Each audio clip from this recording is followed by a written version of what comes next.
Focusing on us doesn't take anything away from for so many people out there. I know I have to say that, which shocks me that I have to. But focusing on us rather than blacks doesn't take anything away from their crime rates. It doesn't take anything away from their murder rates. It doesn't take anything away. You're not ignoring any of the lived experience or reality or data or whatever it is. Focusing on us is the admonition, because that creates a people. And then as a people, we can stop this. You can't stop this by focusing on blacks, by being anti-black. And I'll read to you from my notes why that is right now. Focusing on blacks in anger does no more to unite white people as white people for the good of white people than focusing on a rival sports team or a rival religion or a rival country. In these cases, the unity, and it's really a superficial unity, the unity is based on a shared dislike, distrust, animosity of the other group. Such unity is not a concern for our white brothers and sisters. What is the evidence that it is not a concern for our white brother? What is the most salient evidence that it's not a concern for our people? That it does nothing to create a people out of our deracinated race? Well, the most salient evidence is white flight. Countless examples of white flight without a single thought or word for the whites left behind. A single word for the anti-white situation that put us all in the circumstances that you had to white flight away from. Look at America at 90+% white. Who did they focus on when black people, some blacks raped, some blacks killed, some blacks rioted? Ever since we were 90+% white, white people walked around focused on blacks with slurs and everything else, being anti-black. The so-called unity, this really superficial dislike of black people, didn't unite us as a people. And in fact, we can really see saliently, to go there again, saliently, that the dislike and condemnation of blacks that we saw immediately after the Shiloh Hendricks episode was multiracial. How can it be white positive or beneficial to whites to be anti-black if that unity can be multiracial? Unbelievable that I have to continue to explain this overall. I mean, the white race hardly deserves to be saved. How can it work if it's been doing nothing but failing for generations?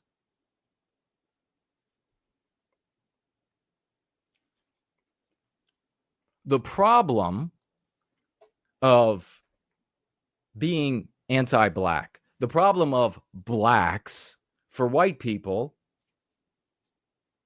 is remedied by white flight.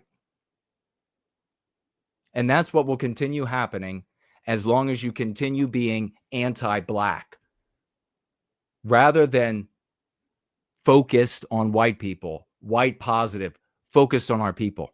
If we were focused on our people and our victimization, and we attain individual well-being by way of our group's well-being, rather than individual well-being by white flighting, then we can put an end to the circumstances that create those hellholes that we white flight away from.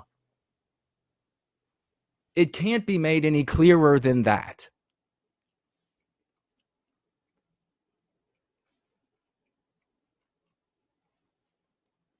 Focusing on us accomplishes the opposite of what we see and have seen for generations in the West. Focusing on us in South Africa and in America. South Africa could have never been usurped from us and handed over to anti-whites if whites in South Africa, if whites in America had been focused on us. White people in America felt no connection to the white people in South Africa because, hey, they don't even need the white flight to get away from those blacks. You know how many times I've gone to meetings, conferences, and the like, and the white people there, ostensibly concerned about white people, conversation comes up about South Africa, and the totality of the conversation consists of those enners.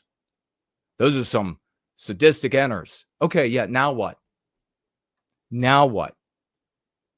Well, that's it. According to so many people right now in the merchant right, these content creators, they tell you that's the big victory. Saying something like that is the big victory. The thing that has been failing for generations. You can be jealous of me. You can hate me all you want for telling you that these other methods lead to more white victimization. In fact, that you are part of that victimization as a consequence. You can hate me all you want, but it's true. You can hate me all you want, but those behaviors are going to continue to produce these bloody white results.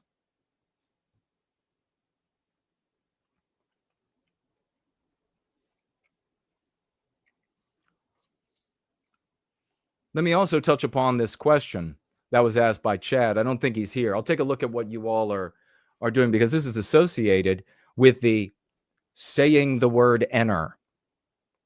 We had Chad reached out to me and he said, Jason, saying enter represents more than just saying that one word. It represents breaking through a boundary of socially pressured self-censorship. Well, I've already talked about saying enter for generations, and look how bad things are for us. It's done nothing but lose for us. So is that a winning strategy? Also talked about focusing on blacks rather than us. And then the remedy being, since as an individual, if I'm just like, well, the problem is just these enners. So if it gets bad enough where I live, I'm going to move away. Oh, you're getting raped and robbed and maimed and your daughter disappeared and I got away from it. That's the remedy for a bunch of selfish individualists. They're not talking at all about you and what's happening for you and where you live. They're not talking at all about how to end the victimization of white people. They're talking about enners or Jews. I mean, how many times and in how many different iterations do I have to explain this on the simplest terms for people? So I got to ask, I'll read to you what I wrote. Oh, I guess I don't have to because essentially I just invited him to come and share his arguments respectfully and to tag me tonight. But I got to ask a couple other questions as well when it comes to this sort of illogic. And that is, are all boundaries the same? Think about it. Are all boundaries the same? Are all socially imposed and self-imposed boundaries the same?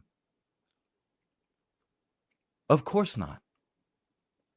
This is the kind of superficial, mid-wit thinking, and no insult to Chad. He's probably repeating what some merchant on the right content creator has told him to say.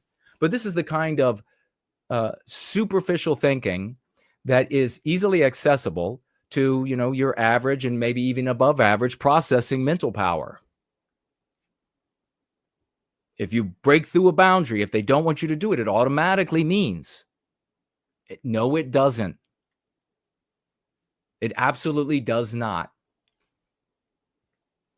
So no, all boundaries are not the same. You can think of an example right off the bat for somebody like Chad, which is, well, it is, there's a boundary when it comes to having sexual desires for children. Now, somebody like Chad is going to say, oh, that's not the same. It is the exact same. It's another boundary. All boundaries are not the same. Furthermore, and we could go on a long time and really bore people, and we won't, about the different types of boundaries. So we already know that your argument would be moving the goalpost, which has really happened with this use of enter. Furthermore, do all boundaries lead to the redemption of our people? Of course not. All boundaries do not lead to the redemption. Saying enter is one of them. It does not lead to the redemption of our people. It does not lead to the recapture of our destiny. You can think right now, maybe you want to tag me with an example of another boundary, 10 more boundaries that don't lead to the recapture of our destiny. So let me read what I have here. Just because the anti-white regime does not want us to do or say a thing, a boundary, does not mean that saying or doing the thing is the path to the recapture of our destiny. Their belief is that we should say enter and celebrate Shiloh, saying enter, because the anti-white regime does not want us to say it. Everything the anti-white regime does not want us to say or do does not lead to the recapture of our destiny. Most of what is prohibited by the anti-white immoral imperative are logical consequences of anti-white thought. At some point, anti-whites exclude and or demonize the phrase as American as apple pie. They do that because the notion is ours. But using this phrase or eating apple pie is not going to recapture our destiny. Saying or eating apple pie has even less of a chance of recapturing our destiny if our brothers and sisters, the people we have to persuade, have been taught that the kind of people who utter such a phrase and eat apple pie are irredeemably evil and want to exterminate innocent non-white people. I cannot make that dumber. So if you hear that and you still are confused, then God help you. Furthermore, and it can get infinitely more complex and infinitely greater than you're able to process, anti-whites would not put you on a path to their defeat. The anti-whites who are bright at the top of anti-whiteism and who are constantly cycling in and out of those circles that wield and exercise power, those anti-whites are shrewd enough to put you in your resistance on the path of ruin. And we see the evidence of that everywhere. Think about it as like a sim world game. If you were oppressing a people in a civilization in a sim world video game, would you want to signal to those masses that could overthrow you if they come together the behavior that they must engage in to do that?